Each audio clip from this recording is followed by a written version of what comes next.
Halo semuanya, perkenalkan nama saya Abel. Saya dari kelompok 7 bersama dengan teman-teman saya, dengan anggotanya 4 orang ya, termasuk saya. Yaitu ada Arsal, ada juga Ijal, dan juga Fatih.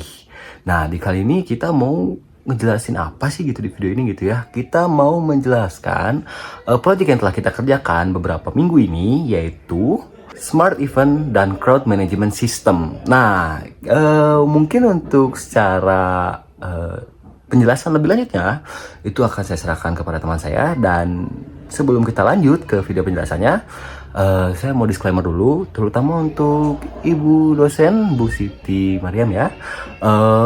Untuk di video kali ini mungkin kita tidak bisa menunjukkan modularnya karena sebelumnya kita juga videonya sudah jadi duluan dimanakan modularnya gitu.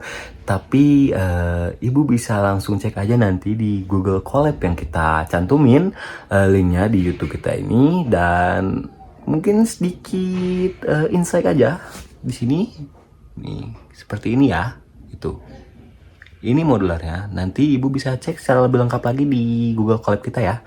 Dan mungkin itu saja dari saya. Lanjut ke penjelasan selanjutnya. Halo, nama saya Muhammad Fatih Al-Haroki.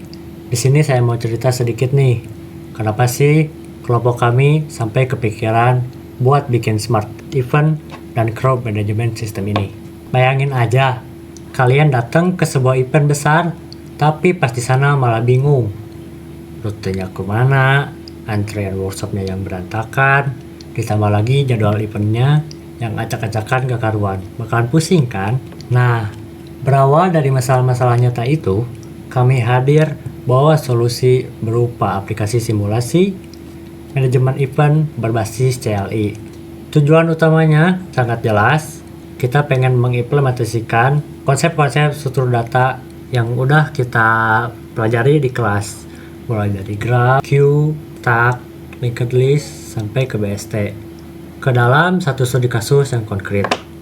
Biar teorinya gak sekedar jadi teori, maka kita akan lanjut ke pembahasan selanjutnya. Sekarang saya akan menjelaskan tentang arsitektur sistem. Sebelum kita bedah kodenya satu per satu, yuk kita intip dulu gimana sih arsitektur dari sistem yang kami bangun. Jadi, aplikasi kami ini dibagi menjadi 3 layer utama. Nah, untuk layernya itu ada presentasi layer, lalu ada service layer, dan juga ada data layer. Nah, untuk presentation layer ini adalah bagian CLI atau menu utama yang bakal berinteraksi langsung sama user. Lalu ada service layer. Service ini di lapisan tengah ada logika bisnis program fungsi.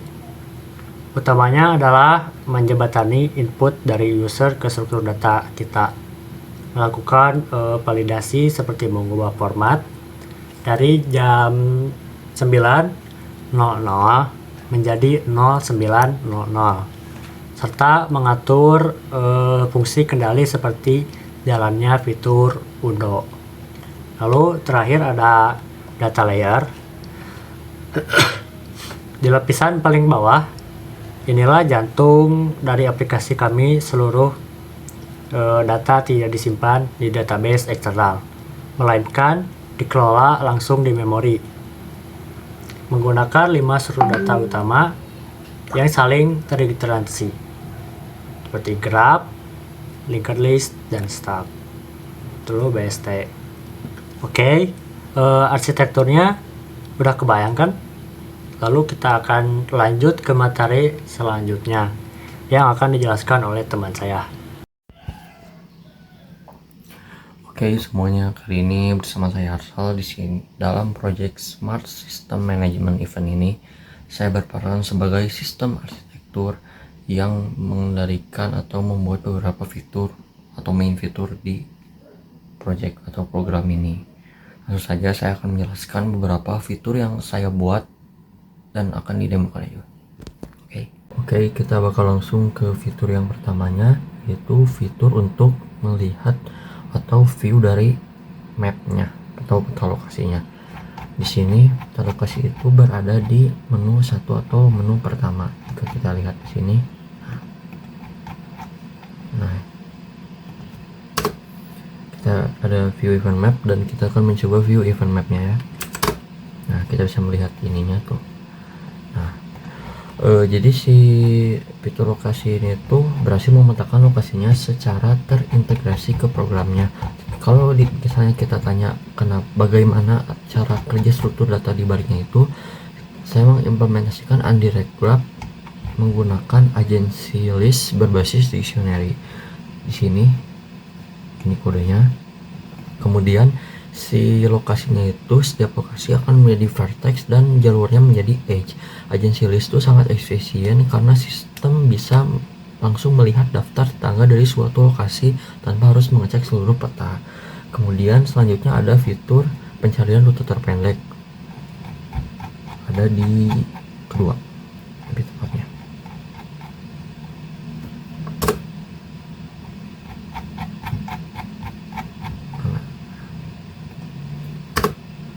Nah, itu untuk find shortest path,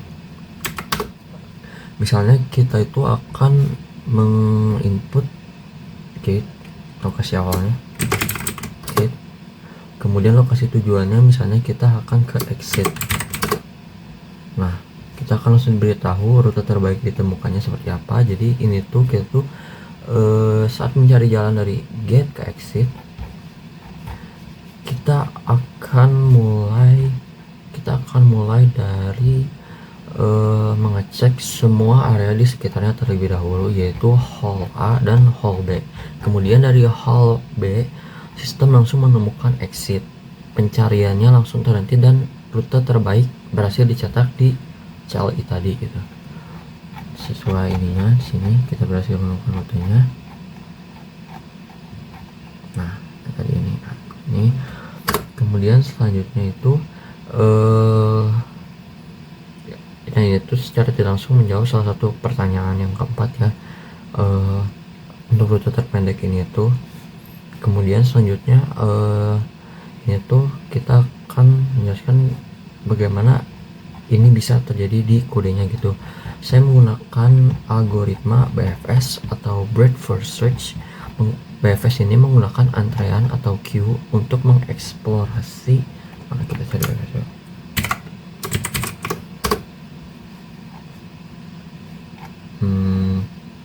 Nah, find shortest path ini tuh. Nah, sini tuh jadi kita terjadi itu menggunakan antrean atau queue untuk mengeksplorasi lokasi lapis demi lapis. Jadi dan menggunakan visited set di sini agar si tidak terjebak di jalan yang sama. Kenapa saya tidak menggunakan DFS? Karena bisa saja untuk fitur ini alasannya sederhana. DFS itu akan menelusuri satu jalur sedalam-dalamnya kemudian sampai mentok. Pada peta event seperti ini yang tidak memiliki bobot jarak, DFS itu tidak menjamin kalau misalnya si rutenya itu yang ditemukan adalah jarak yang terpendek, sedangkan BFS itu udah pasti akurat. Lalu apa yang terjadi pada program ini jika peta event sangat besar, misalnya dengan ribuan titik? Program ini akan tetap optimal karena saya menggunakan set untuk melacak kunjungan set yang di sini. Itu kemudian kompleksitas si waktunya itu algoritma BFS ini adalah O V tambah E, dimana si V-nya itu adalah jumlah lokasi dan E adalah jumlah jalur. Data yang besar tidak akan membuat sistem ini crash karena kita menggunakan BFS juga gitu.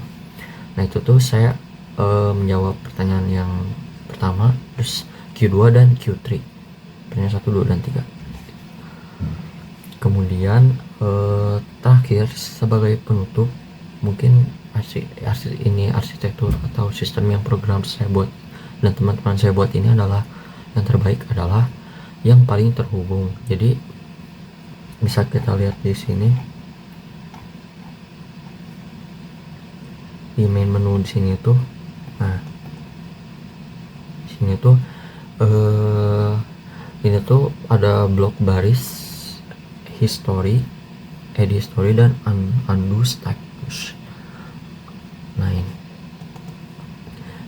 Jadi saat rute BFS berhasil ditemukan, modul Grab saya secara otomatis mengirimkan datanya ke modul linked list dan stack yang dibuat oleh rekan saya agar riwayat navigasinya tersebut tercatat dan bisa diunduh. Bisa kita lihat untuk pembuktiannya.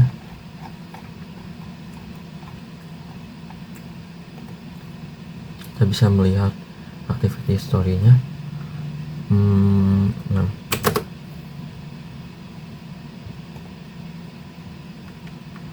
Nah, kita bisa melihat riwayatnya yang sudah kita lakukan tadi, seperti melihat peta lokasi event, terus melihat peta lokasi event kita 2 kali tadi, dan juga mencari rute dari gate ke exit. Mungkin sekian saja dari penjelasan saya, bisa dilanjutkan oleh rekan saya. Terima kasih. Ya, balik lagi ke saya Abel. Saya akan melanjutkan penjelasan yang ini ya dari asal ya, karena sebenarnya untuk program yang kita buat ini tidak berfokus kepada Arsal saja, karena memang untuk pembagian dari tugas kita itu memang ada tugasnya masing-masing, kayak misalkan Fatih yang laporan, saya bagian video kayak begini gitu, dan Arsal itu fokusnya di bagian coding. Memang utamanya dia coding, tapi kita juga mendapat bagian dari codingnya tersebut. Nah, kita langsung turun poinnya aja lah ya. Saya mendapatkan untuk bagian queue-nya, di struktur data queue-nya. Oke, jadi kita di salah satu struktur data kita ini gitu, kita gunain yang namanya sistem queue atau antrian, di mana queue-nya ini struktur datanya itu linear yang bekerja menggunakan konsep FIFO atau yang secara panjang gitu ya, first in first out. Nah, artinya gitu, data yang pertama kali masuk ke dalam antrian akan menjadi data pertama yang diproses dan dikeluarkan gitu. Nah, konsep ini juga itu sangat cocok gitu diterapkan pada sistem manajemen event, khususnya untuk mengelola antrian peserta workshop maupun registrasi, sehingga proses pelayanan menjadi lebih teratur dan adil bagi setiap pesertanya juga. Nah, kita bisa langsung lihat aja di sini ya, dari layar yang akan saya lihat tampilkan juga, yaitu di bagian ini nih, queue. Nah, di sini ada mana? Nah, ini class queue ya, di sini ya. Nah, pertama saya tuh membuat sebuah kelas bernama queue yang dimana itu berfungsi sebagai blueprint atau rancangan utama untuk mengelola seluruh proses antrian di dalam program. Lalu di seluruh fungsi yang berkaitan dengan antrian ditempatkan di dalam kelas ini, sehingga program menjadi lebih terstruktur dengan konsep object oriented programming. Nah, setelah dari kelas queue ini tadi ya, sekarang kita masuk yang dev init self yang ini nih ya. Nah, dev init sendiri itu apa sih? Itu tuh sebagai konstruktornya gitu. Yang ini nih, yang strip mana ya? Init ini nih, strip init ini. Konstruktor ini akan dijalankan secara otomatis ketika objek queue dibuat. Nah, jadi di dalamnya tuh terdapat variabel self item. Nah, ini ya gitu, yang diinisialisasi sebagai list kosong. Nah, list ini berfungsi sebagai tempat penyimpanan seluruh datanya peserta yang masuk ke dalam antrian. Setelah kita lihat atau masuk dari konstruktornya, kita masuk ke bagian enqueue-nya ya. Ini bagian enqueue-nya. Fungsi enqueue itu sendiri yaitu digunakan untuk menambahkan peserta baru dalam antrian. Pada fungsi ini digunakan metode append ya. Bisa dilihat di sini self item append data. Sehingga setiap data baru yang akan ditempatkan di posisi paling belakang dari list. Cara kerja ini sesuai dengan kondisi antrian di dunia nyata, di mana peserta yang baru akan datang gitu akan berada di urutan paling belakang dan menunggu giliran sesuai dengan urutan yang mulai dari awal sampai yang baru-baru gitu. Nah, untuk DQ itu sendiri, DQ ini ya, definisi DQ self ini digunakan untuk melayani atau mengeluarkan peserta dari antrian. Jadi sebelum menghapus data, sistem terlebih dahulu memeriksa apakah antrian masih memiliki peserta melalui fungsi is empty.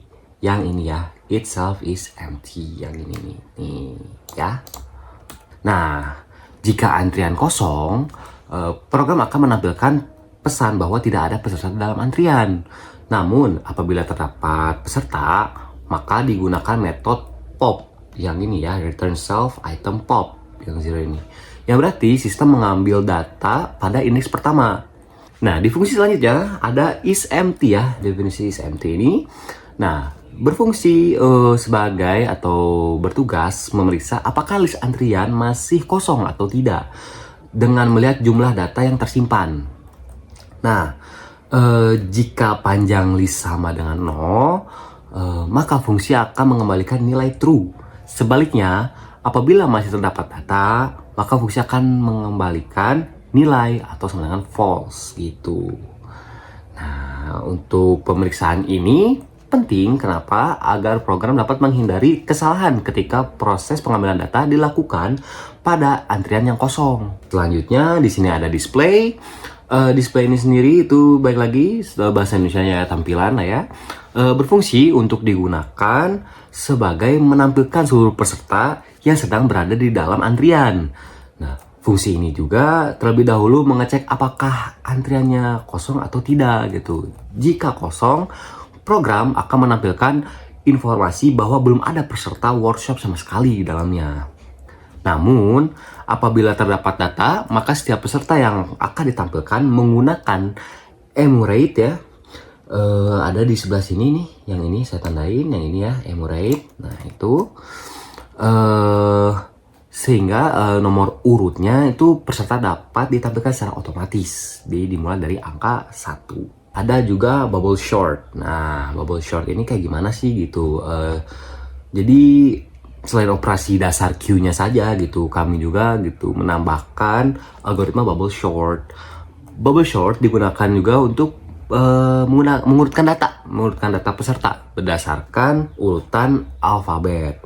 Cara kerjanya adalah dengan membandingkan dua data yang bersebelahan, kemudian menukarnya apabila posisinya belum sesuai. Nah, proses ini dilakukan secara berulang-ulang hingga seluruh data berada dalam urutan yang benar. Di bagian terakhir ada di definisi binary search. Nah, data ini atau struktur data ini digunakan setelah data berhasil diurutkan. Lalu kami menyediakan fitur pencarian menggunakan algoritma binary search. Binary search bekerja dengan membagi ruang pencarian menjadi dua bagian secara terus-menerus hingga data yang dicari itu ditemukan. Dibandingkan pencarian secara linear, metode ini jauh lebih efisien karena tidak perlu memeriksa seluruh data satu persatu. Pada implementasi kami, pencarian juga menggunakan fungsi lower yang ada di bagian sini ya, lower. Yang self item, mid, lower kayak gitu ya. Nah, sehingga proses pencarian tidak membedakan huruf besar maupun huruf kecil. Nah, mungkin segitu saja dari saya. Melalui implementasi queue ini, sistem mampu mengelola antrian peserta workshop secara terstruktur menggunakan first in first out atau yang biasa kita sebut FIFO. Selain itu, kami juga mengkomunikasikan sistem atau algoritma bubble short untuk proses pengurutan data serta binary search untuk mempercepat pencarian peserta dengan penerapan beberapa struktur data dan algoritma tersebut. Sistem menjadi lebih efektif dalam membantu pengelolaan antrian pada sebuah event. Nah, mungkin itu saja dari saya yang bisa saya jelaskan tentang queue ini. Selanjutnya akan dijelaskan oleh rekan saya. Silakan. Oke, selanjutnya kita bakal bahas implementasi struktur data binary search tree yang dipakai buat bikin sistem jadwal event berdasarkan waktu. Oke, langsung saja. Di sini ada class TreeNode. Di bagian atas ada kelas bernama TreeNode. Anggap saja ini adalah cetakan buat bikin kotak atau node individual.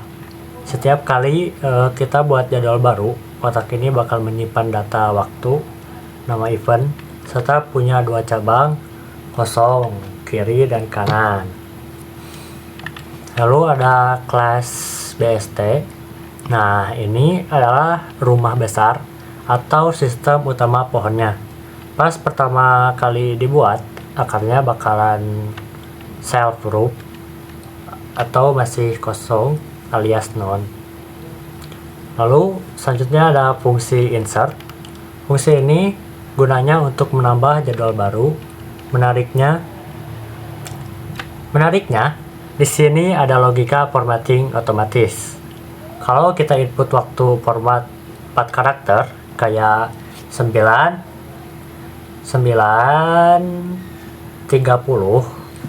kodenya bakal otomatis nambah angka 0 di depan. Jadi 0930, biar format jamnya rapi dan konsisten. Kalau akarnya masih kosong, data langsung jadi root.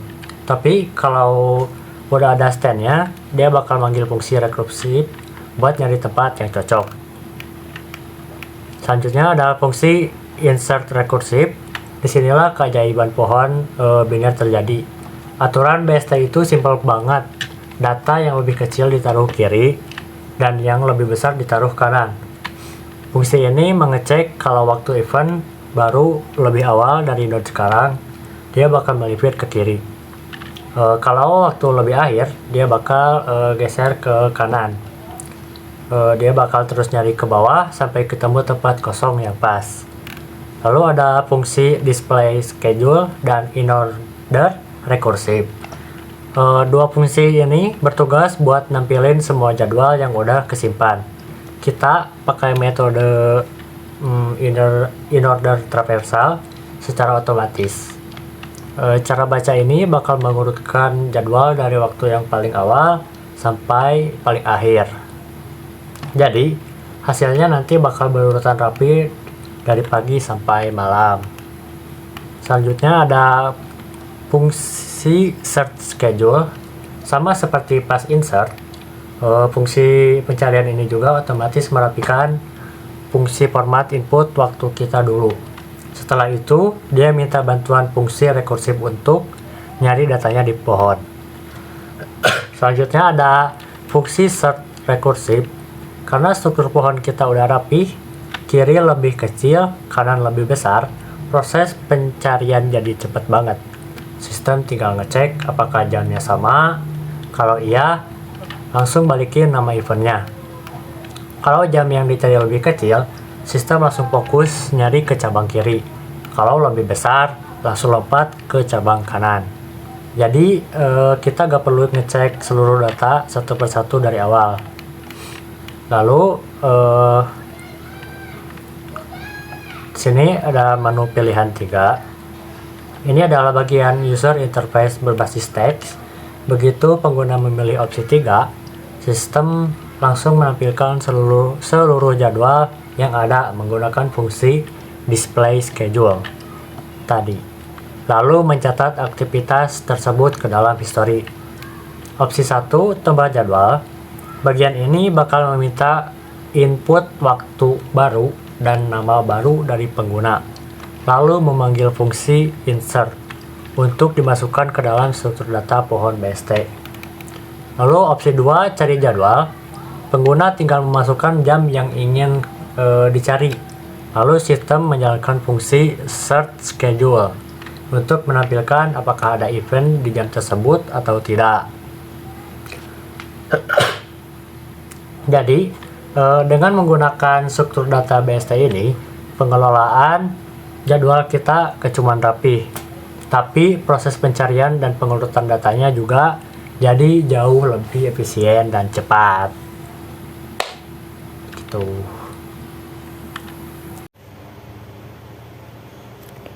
Halo semuanya, nama saya Rizal Kurniawan. Di sini saya akan melanjutkan penjelasan yang baru saja tadi dijelaskan oleh teman saya Arsal. Nah, untuk bagian saya di sini saya akan menjelaskan link list dan juga stack, yang dimana untuk proyek kami link list ini tuh digunakan untuk mencatat riwayat aktivitas, sedangkan untuk stack yaitu adalah fitur undo dari proyek kami. Mungkin tanpa lama-lama saya akan langsung ke pembahasan proyeknya saja. Oke, baik. Untuk pertama di sini bisa kalian lihat di sini tuh ada 3 list ya. Untuk yang pertama itu ada class node, lalu yang kedua itu class link list, Dan yang ketiga itu ada class stack ya. Nah, untuk class node ini, nah jadi di class node ini, nah node itu dia itu jadi kayak sebuah tempat yang dimana dia ini nampung untuk riwayat aktivitas yang akan ada pada program kami ini gitu loh. Di sini ada dev init. Nah, untuk dev init itu jadi dia itu adalah inisialisasi suatu list agar menjadi kosong gitu. Jadi untuk di kelas node ini tuh ada dua self ya, ada dua data yang mana ada self data dan juga self next. Nah, untuk self data ini tuh dia variabel yang dimana dia itu untuk menyimpan informasi atau bisa dibilang nilai asli gitu ya. Lalu untuk lalu untuk self next, jadi untuk self next ini tuh dia tuh sebuah pointer yang dimana bakal nunjukin kita ke gerbong selanjutnya gitu. Lalu yang kedua ada kelas linked list. Nah, untuk linked list ini tuh dia berfungsi buat menyimpan ya. Jadi si linked list ini tuh dia tuh buat menyimpan riwayat aktivitas yang ada gitu. Jadi misalkan kita menambahkan atau menghapus, nah itu tuh akan bakal disimpan di linked list ini gitu loh.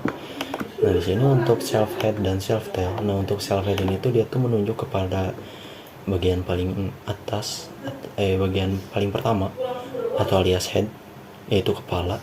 Lalu untuk yang tail ini tuh dia menunjuk kepada bagian paling akhir di suatu data atau alias ekornya gitu. Nah, di sini yang pertama ada history ya. Untuk history itu dia tuh berfungsi buat menambahkan riwayat aktivitas. Jadi di sini bisa dilihat di sininya ya, new node sama dengan node activity. Nah, dari fungsi ini tuh kita bisa melihat bahwa ketika kita menambahkan node, maka dia itu akan membuat node baru yang dimana berdasarkan yang mana yaitu bakal mengambil data berdasarkan text activity gitu loh. Lalu di sini juga menggunakan if else ya, situasional jadinya.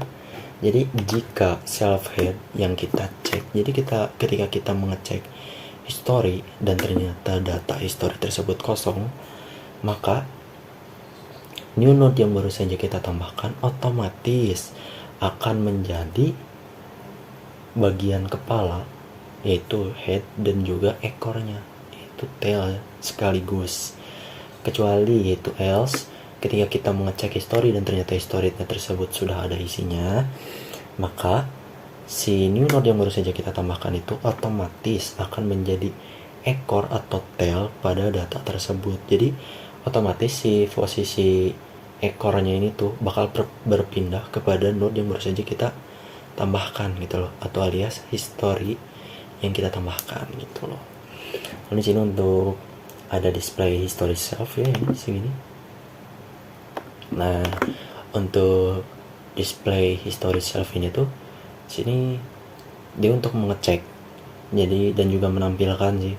Jadi dia ini untuk menampilkan riwayat aktivitas yang ada gitu, dikarenakan riwayat aktivitas yang ada ini kan tersusun secara terstruktur ya, secara berurutan. Jadi ini tuh untuk menampilkannya. Jadi ketika misalkan kita melihat data riwayat aktivitas atau alias history dan misalkan riwayat itu belum ada, maka dia akan menampilkan notifikasi seperti ini, yaitu print belum ada aktivitas gitu. Akan tetapi ketika ada, dia bakal langsung ke sini. Nah, dia akan menampilkan riwayat aktivitas yang telah ada dengan melakukan perulangan while current. Jadi dia ini bakal menampilkan di sini ya, print f nomor current data. Jadi dia tuh bakal menampilkan nomor dan juga teks data gitu loh, yang dimana contohnya misalkan ada 3 riwayat aktivitas, yaitu A, B, dan C.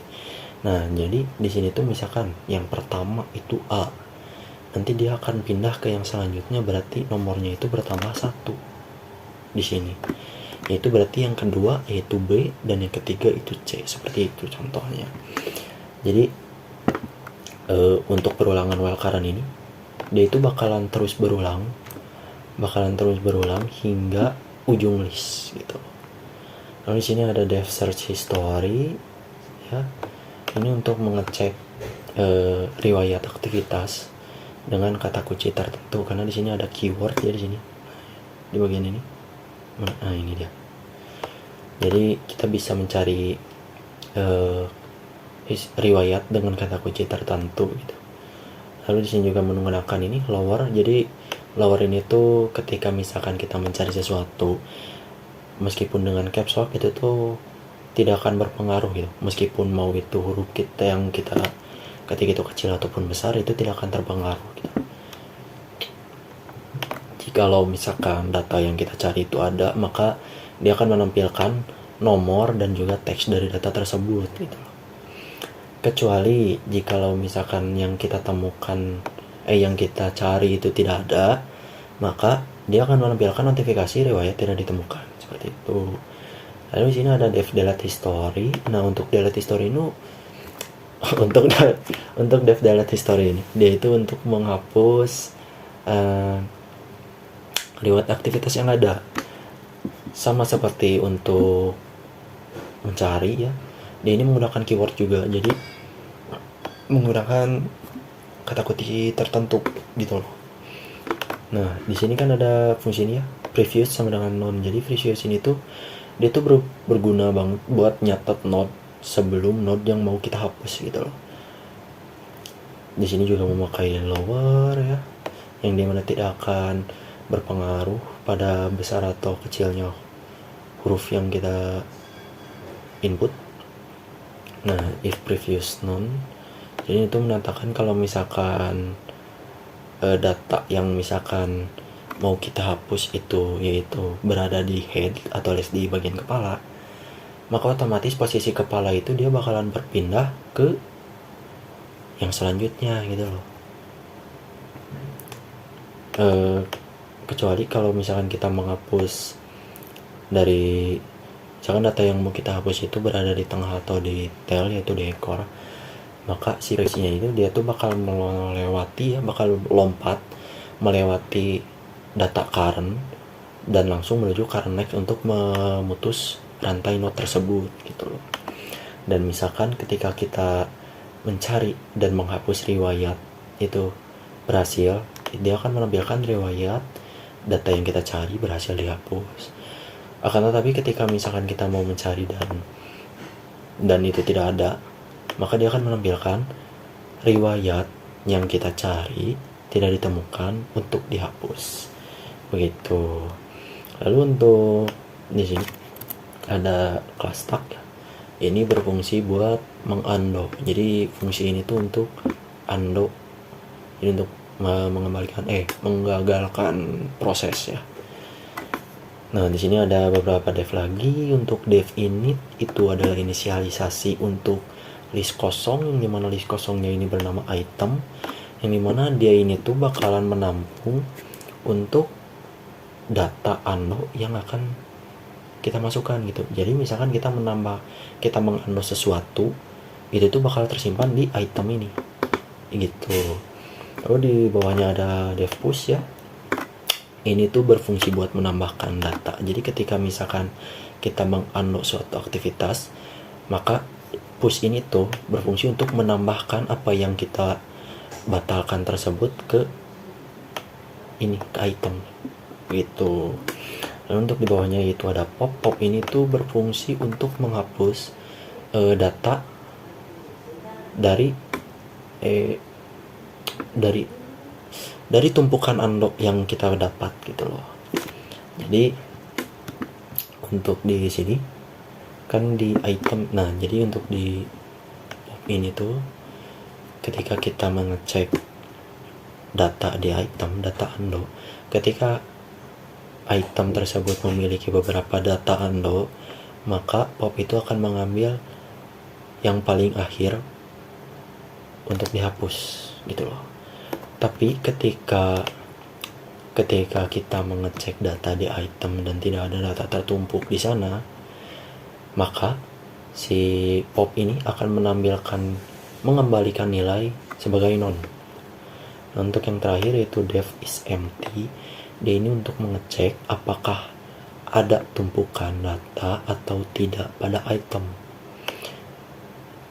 Jadi fungsi ini bakalan menghasilkan true jikalau ketika kita mengecek item itu ada datanya seperti itu, dan ketika tidak ada dia tidak akan menampilkan 0 gitu.